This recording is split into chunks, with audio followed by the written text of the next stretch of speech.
It is also a weapon. Threats of a potential World War III. I think it's an inevitability over time. Unimaginable weapons. So you could kidnap another satellite? Essentially. Designed to bring America to its knees. Our satellites are at risk, and our ground infrastructure is at risk. Stand by. Data building in Florida. What can the U.S. possibly do to prevent this catastrophe? This is a CubeSat. To find out, we go inside and underground. So this is the global operation. With rare access to the places and the people preparing for war in space. The next battlefield.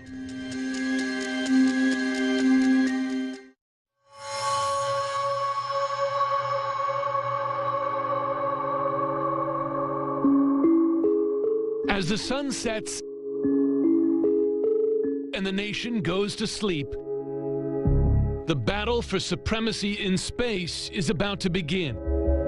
One final night before Americans wake up to a new and daunting reality. 10 a.m. New York, 7 a.m. Los Angeles. Cities normally buzzing with the morning rush suddenly stall. TV networks start to go dark. Internet connections run slow. ATMs begin to malfunction. There's confusion. No panic, not yet, as stealth cyber attacks are racing through the U.S. at the speed of light. Then you have the question of, is it a cascading effect or not? By noon in New York and 9 a.m. in Los Angeles, financial markets dependent on exact timing provided by GPS are frozen. Mobile phone services already patchy fail.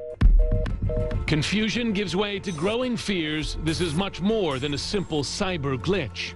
Many traffic lights and railroad signals, also timed by GPS, default to red, bringing transport to a standstill.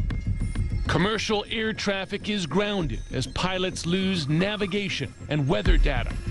Power stations and water treatment plants begin to stop functioning. This feels like utter science fiction, and yet it's not. Promoting track 1-2. By now, Americans know the country is under some kind of attack. This is Sivers. We're detecting a space launch on it. And they look to the armed forces to spring into action. Stand by. Data building in Florida. 0 on flight departure. But the world's greatest military is struggling to respond. Military pilots and drones lose contact with the ground. GPS-guided smart bombs are rendered dumb. Warships lose contact with commanders. This is the nightmare scenario, chaos on Earth, as our adversaries launch a massive cyber attack on key infrastructure and disable and destroy our satellites in space. The first shots in the first space war. Explosions in space that no one will hear. Peter Singer wrote about this dire scenario in his book Ghost Fleet, and he now advises the Defense Department on just this type of threat. You are now in World War III, so besides losing your ability to take out money from an ATM, your nation is in World War III. This is not fantasy. This is the future, a future for which the U.S. is now urgently preparing. If you say, is it inevitable, then the answer is probably yes. General John Hyten, until recently the head of U.S. Space Command, has now been promoted to lead Strategic Command, charged with crucial missions ranging from commanding nuclear warfare to cyber warfare to war in space. Anytime human beings have come to new territory and contested it, conflict has followed. Human beings forever have wanted to explore what's beyond the hill, the horizon. And as we go out there, there's always been conflict. Conflict in the Wild West as we moved into the West. Conflict twice in Europe with horrible world wars. So every time humans actually physically move into that, there's conflict. And in that case, we'll have to be prepared for that. This new contested territory, however, is mind-boggling. 73 trillion cubic miles. The Space Surveillance Network has been transmitting observations. And the early signs, by U.S. leaders' own admission, are disturbing for life as Americans know it. In 2015, the Pentagon expressed grave concern that America was not ready for war in space. It was proven right when, months later, U.S. Space Forces were overwhelmed in war games that targeted U.S. space assets. It does get ugly in a hurry. If it goes kinetic, it gets ugly really bad. Kinetic warfare, meaning that shots are fired in space, would cause permanent damage and destruction to the fragile satellites that control much of our life on Earth. Like a space-age Paul Revere, General William Shelton, Hyten's immediate predecessor at Space Command, has been sounding the alarm. Did action, though, start quickly enough? You're talking to a guy that was looking to really precipitate action, and I would say the answer was no. Could we provide active defense of our own satellites? The answer is no. You could not today defend the satellite assets we have. Certainly not on orbit. Clearly, there are things you can do on the ground, but space to space, no. Perhaps worst of all, American adversaries know it, that the U.S. is not prepared, and that the U.S., more than any other nation, depends on space. Our ability to be this sort of unique 21st century kind of power depends on space being a sanctuary for us. But also it means there's incentives to take that away from us. Who are those adversaries? They will sound familiar from standoffs down here on Earth. Russia and China. We have very good surveillance and intelligence capabilities, so we can see the threats that are being built. And that's China in particular. China in particular.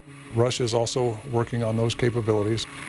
But that's something you're preparing for, so I imagine nothing is off limits, in effect. We're developing capabilities to defend ourselves. It's really that simple. And so the U.S. finds itself in a new, more ominous space race. Is the U.S. at risk of losing a war? I think so. We'd be silly to say it's not a possibility. That's what any defense planner will tell you is don't look for the ideal outcome. Plan for the worst day so that you can survive it. Coming up. The wake-up call really was January of 2007 when the Chinese tested their anti-satellite weapon. The first shots in space have already been fired.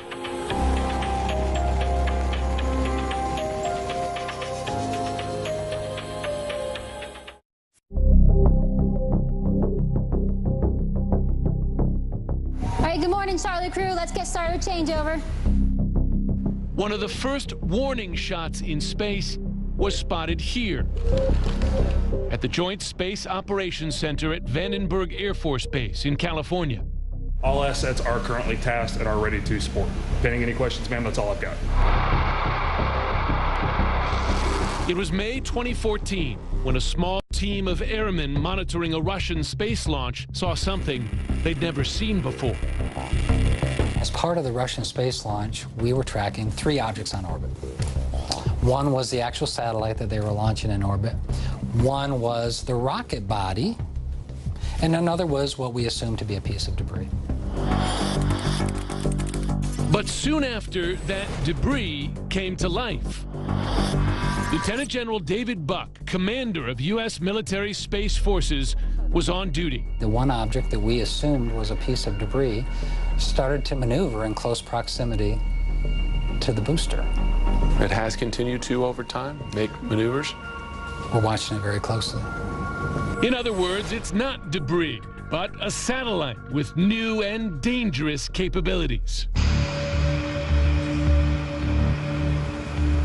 Hidden from sight in an old airplane hangar at Vandenberg is General Buck's team, airmen who consider themselves the first space warriors. First Lieutenant Andrew Engel is one of them, assigned to the Joint Space Operations Center, one small part of America's Space Command. It's a command with some 38,000 employees, a nearly $9 billion annual budget, and 134 locations across the globe. Now, when you see a satellite from another country move in space like that, is there any other explanation except that they're testing out an offensive capability? Everything that has that type of capability can be easily changed into an offensive capability.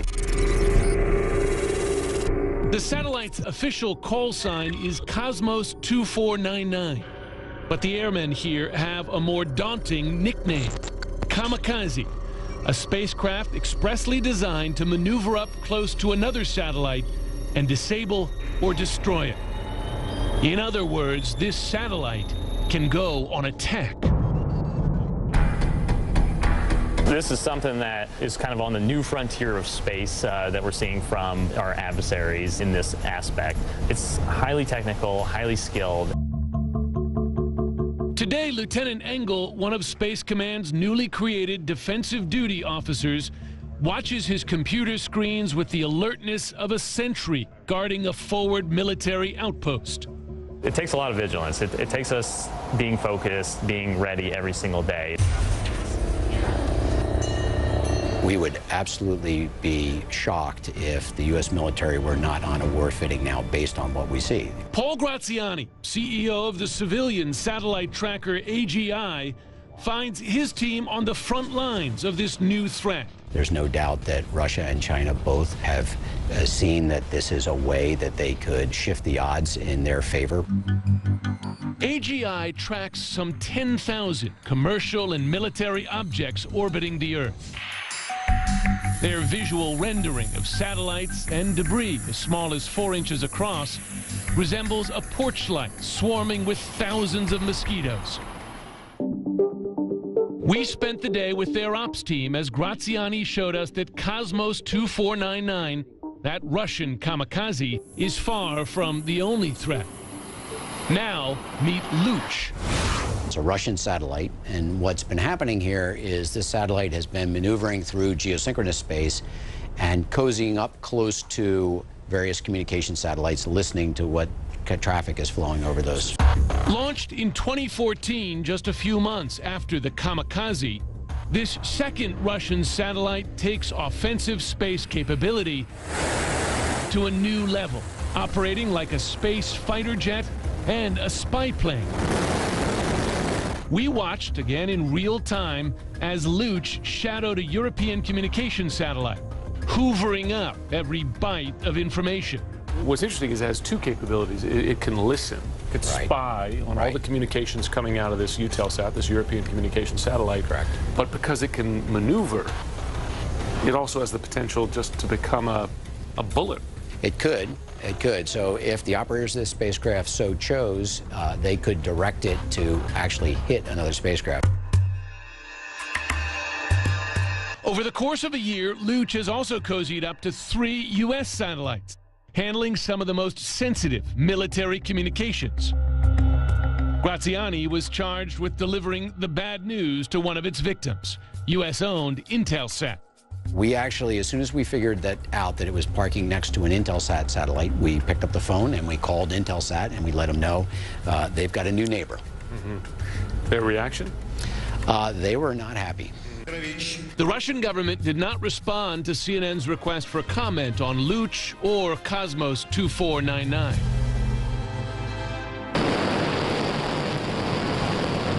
If Russia's launches of those potential attack satellites were the space equivalents of surgical strikes, China's 2007 space shot was a sledgehammer.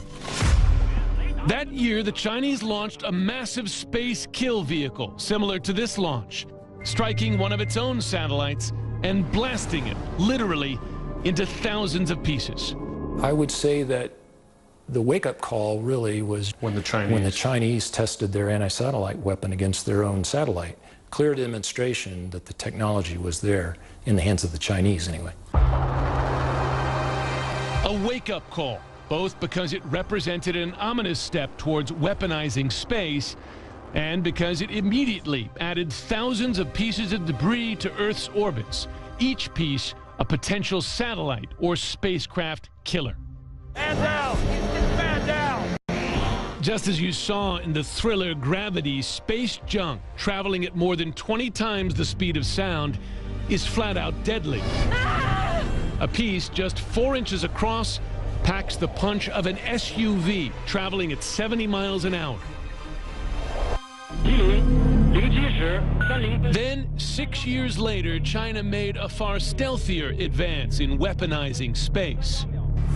AGI's operators initially observed the Shiyan, meaning experiment in Chinese, experimenting shadowing a second smaller Chinese satellite, until one day that second satellite disappeared.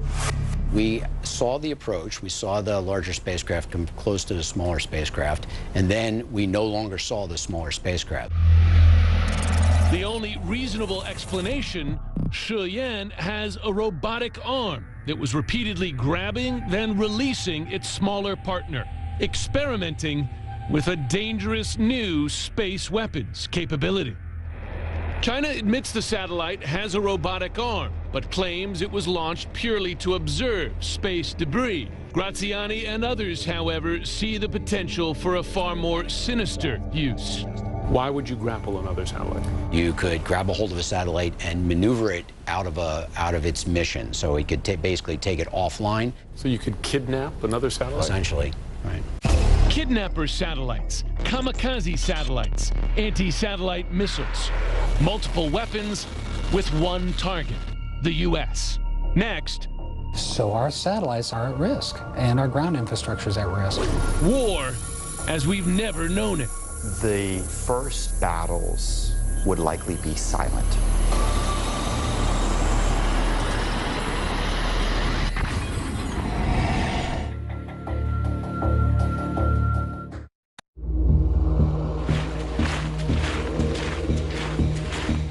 Every war has its trademark sound. For World War I, it was boots marching. World War II, German buzz bombs. Japanese kamikazes. And the atomic bomb. So what will be the signature sounds of the first war in space?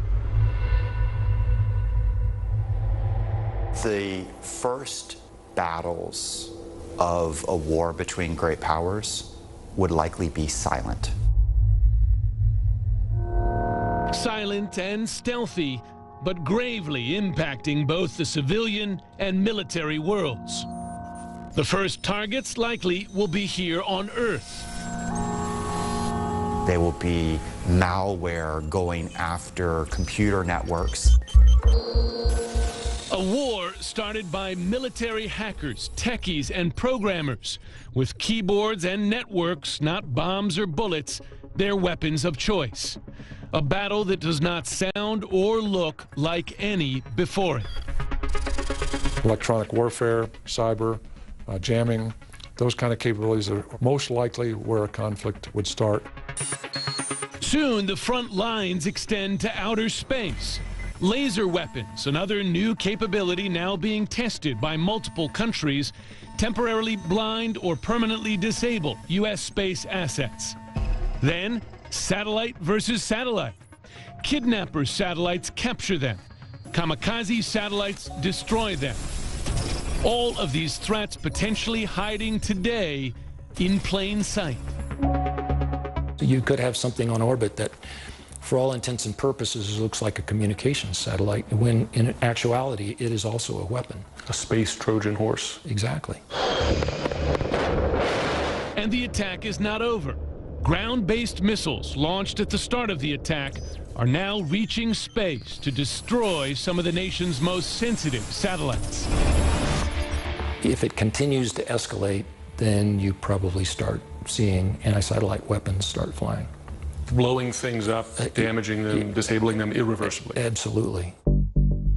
Schriever Air Force Base in Colorado Springs, Colorado, is on America's first line of defense. But Schriever is missing something standard at every other Air Force base in the world: a runway and aircraft.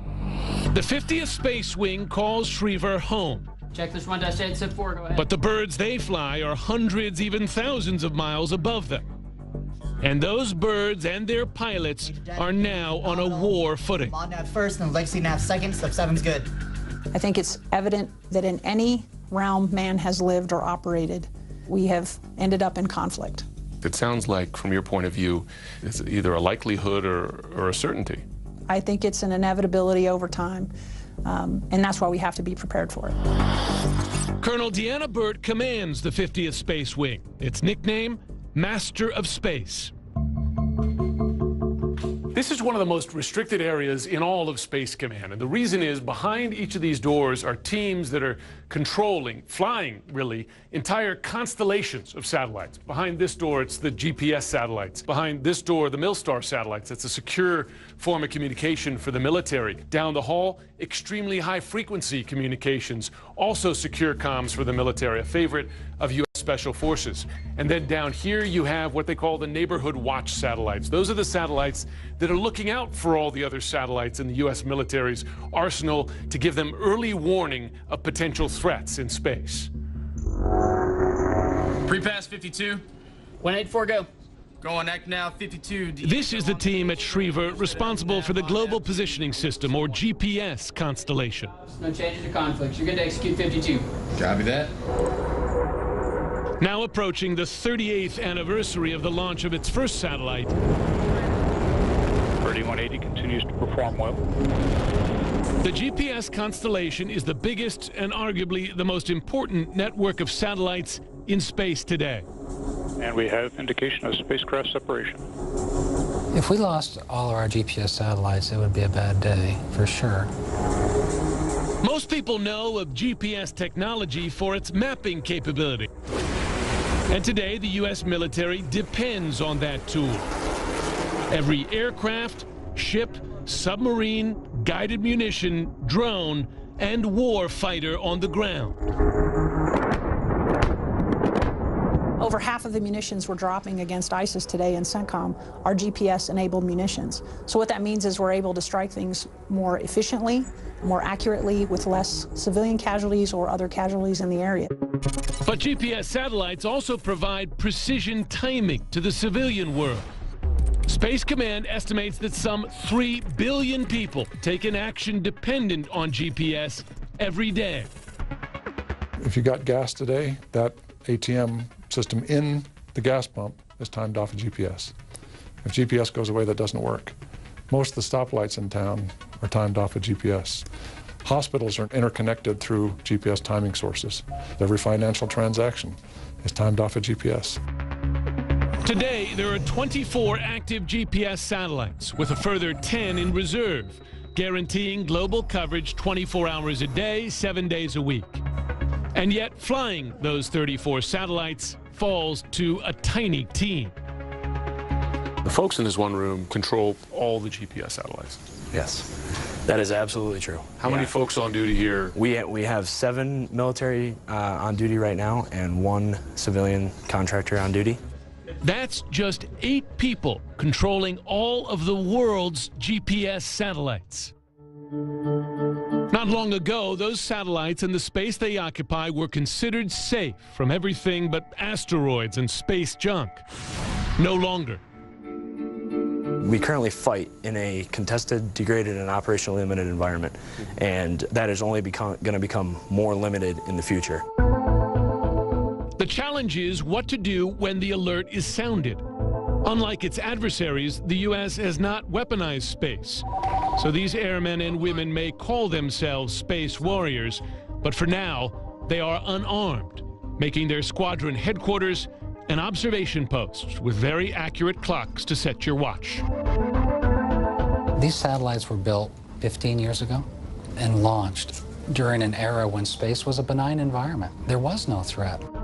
Can you imagine building a refueler aircraft or jet, for that matter, with no inherent defensive capabilities?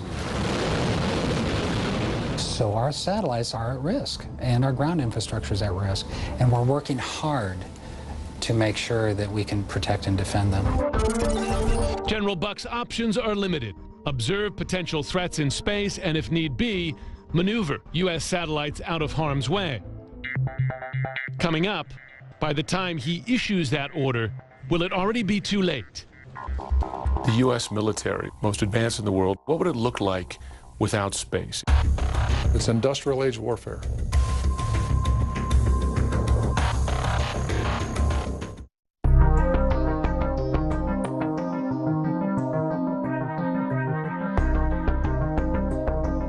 Stories underground, past multiple security checkpoints. In each room, we can set up at a different classification level.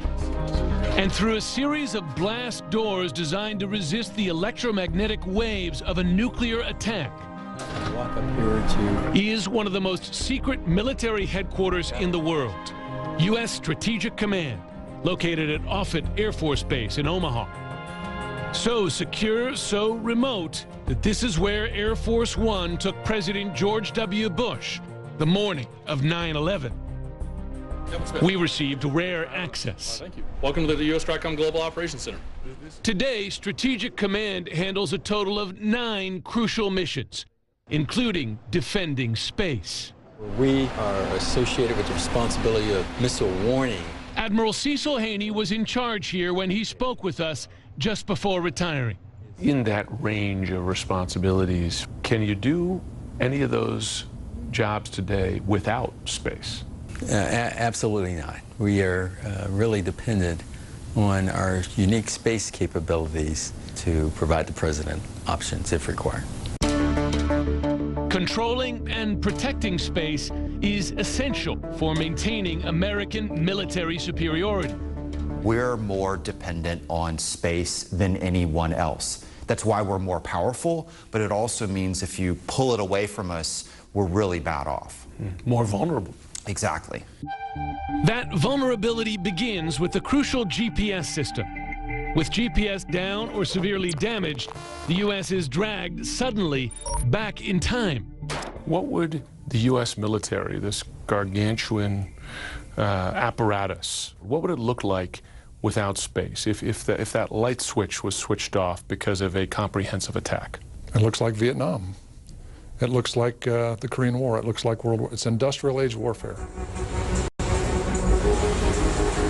The U.S. military got an alarming taste of life without space in 2010, when a technical glitch in the GPS system caused devastating problems for U.S. forces across the globe. You had literally tens of thousands of U.S. military systems that couldn't navigate. That was a glitch. Take that, move it into war. That's the impact of the kind of conflicts that might happen if you lose space. Just as threatening to the military, the loss of communication satellites. That's the one that, to me, is very scary. General Shelton worries about this dire scenario. The loss of command and control for the largest military ever assembled. That's for troops on the ground in danger.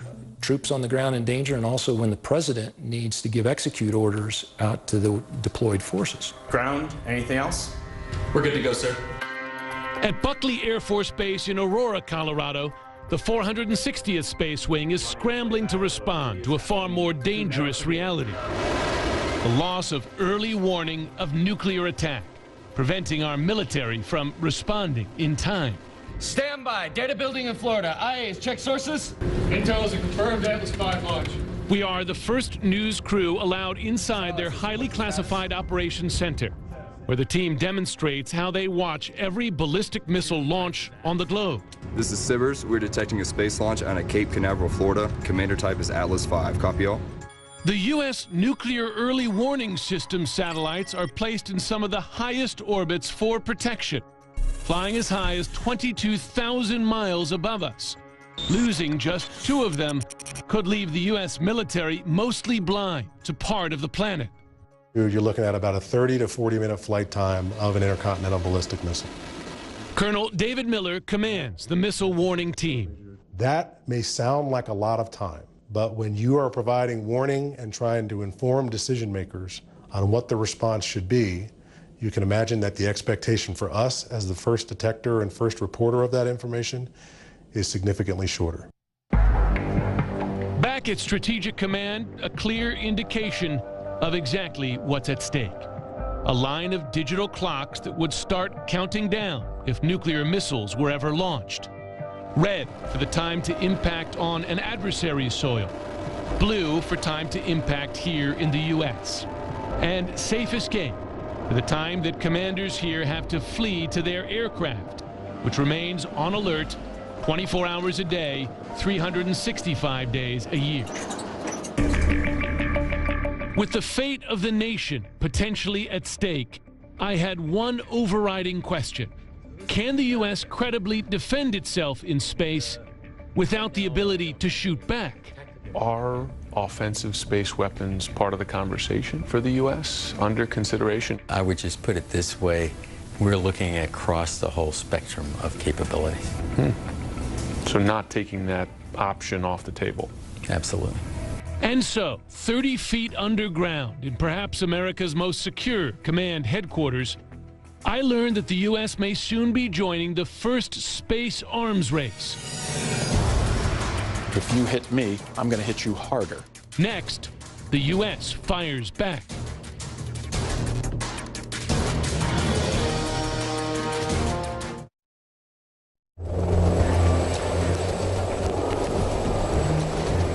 In the Persian Gulf,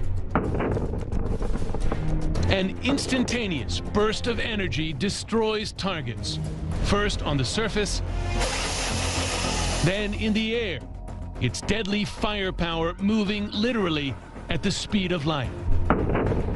Obliterating its target, the Navy says, like a long-distance blowtorch. This is the U.S. military's first operational laser weapon. And today, it is deployed to defeat incoming threats at sea. Could a laser someday be used for targets in space? Firing lasers in space? Potentially. Yeah, it's remarkable. When you get into this, you get into all sorts of other classification levels that I'm not cleared into. This would require a major strategic shift for the U.S., deploying weapons for use in space. And so many took notice when, in April this year, Deputy Defense Secretary Bob Work vowed that the U.S. will strike back if attacked in space. Strike back, he added, and knock them out. From the very beginning, if someone starts going after our space constellation, we're going to go after the capabilities that would prevent them from doing that. That sounds like an offensive response to an offensive weapon. If shot, you will shoot back? Let me just say that having the capability to shoot the torpedo would be a good thing to have in our quiver. Fact is, the U.S. has already taken down targets in space. In 2008, a tactical missile intercepted and destroyed an orbiting satellite which had veered out of control. This is the very moment when that satellite was blown to pieces. Officially, Operation Burnt Frost was launched to protect the Earth from toxic fuel on board the faltering satellite. But many saw a warning to China, Russia, and others that the U.S. has offensive capabilities as well. There's deterrence by denial, where you try to convince your adversary that no matter what they do, no matter how many attacks they shoot at our satellites, we're still going to be able to operate through those attacks. And then there's deterrent by punishment, saying, if you hit me, I'm going to hit you harder. Weapons fired from Earth is one thing, but now the U.S. is considering capabilities it could deploy on the front lines in space, arming satellites. You could have weapons that could be fired against the weapons that are coming at you. Secretary Work raised the possibility of arming satellites with weapons he compared to the depth charges that Navy surface ships used to defend against enemy submarines during World War II. And so You can imagine activity in space. Essentially, it would all be defensive in nature, trying to keep our satellites from being destroyed. So some people might say, well, that sounds like offensive war in space to me. We look at this as totally defensive. Looking further into the realm of Star Wars, the U.S. has been quietly developing the first American space drone, the X-37B. Bearing a striking resemblance to the space shuttle, the drone is officially a reusable spacecraft for carrying payloads into space. So it's been deployed. The nice part about it is you can bring it back, deploy it again, and we're experimenting with it. Its other missions are classified, but its maneuverability, payload space, and ability to stay on orbit for hundreds of days give it potential for offensive and defensive missions in space as well. Missions the military today denies. When China or Russia sees a capability like a drone, why is it not reasonable for them to conclude the U.S. has potential space weapons? I should too. I can tell you what it is. I can tell the world what it is, and it's not a weapon. But people can look at it and they can believe what they want to believe. But do adversaries such as Russia and China buy it? When we come back, the race that could devastate space for centuries to come. There will be conflict.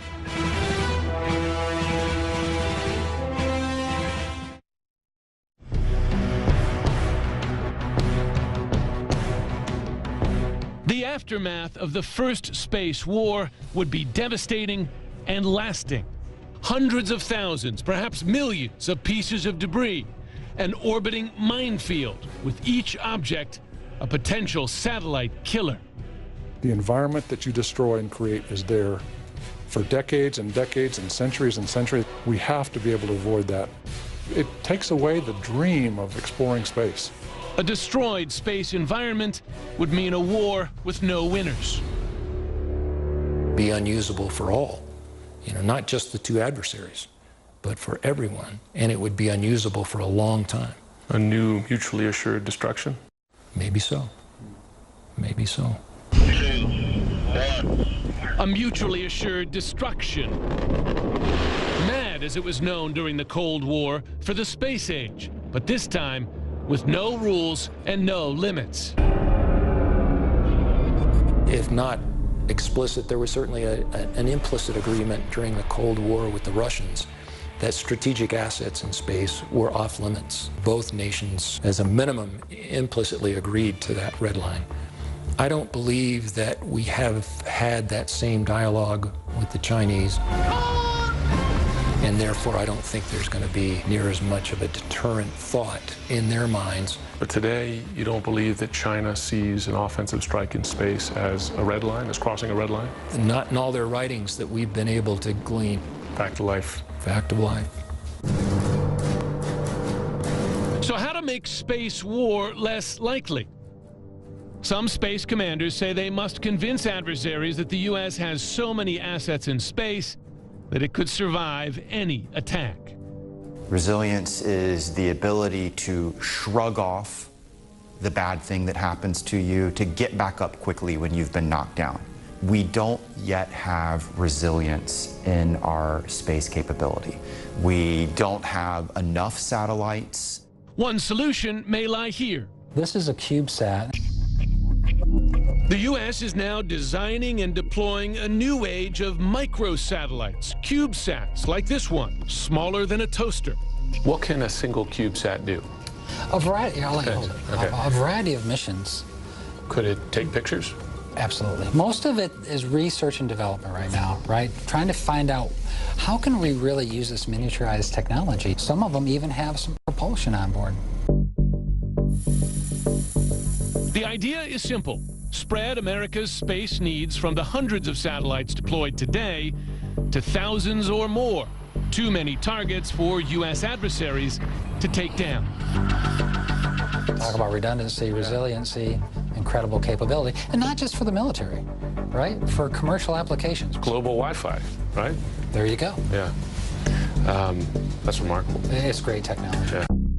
For now, the U.S. still depends on their much larger predecessors, like this next-generation satellite, GPS-3, due to launch in 2018. Lockheed Martin granted CNN an exclusive first-ever look at the GPS-3 in production, a classified and clean environment in which one stray hair or bit of dust could do significant damage. You need to replenish the constellation. Colonel Stephen Whitney, director of the GPS system under Air Force Space Command, tells us that these new satellites have new special capabilities. We're improving the accuracy, we're improving the integrity of the signal, we're improving the power, the ability to overcome other signals in the area. Meaning the GPS satellites will be harder for enemies to jam. Other new satellites have shutters to block lasers and thrusters and fuel to move out of harm's way. More agile spacecraft for a more dangerous space environment. But are U.S. adversaries making bigger, faster leaps? In 2018, China will make history when it lands a spacecraft on the dark side of the moon. A lander will land on the dark side of the moon, a robot will roll out, and it will have the Chinese flag written on the side of it. It will be a historic moment, not just for China, but for humanity. And we have to wrap our heads around the fact that we're not going to be the ones leading the way. And so, U.S. space commanders are now being forced to think even further into a daunting future. Some days there'll be X-wing fighters. Every domain we've gone into has been subject to conflict. And, you know, it'd be nice to be Pollyannic and say it'll never happen in space, but that's a mistake. We have to assume the worst case, assume what we see is true, that people are building those capabilities to challenge us, and we will have capabilities to defeat that. It is the arms race of the 21st century and beyond, with a new American battle plan, but no certain victory.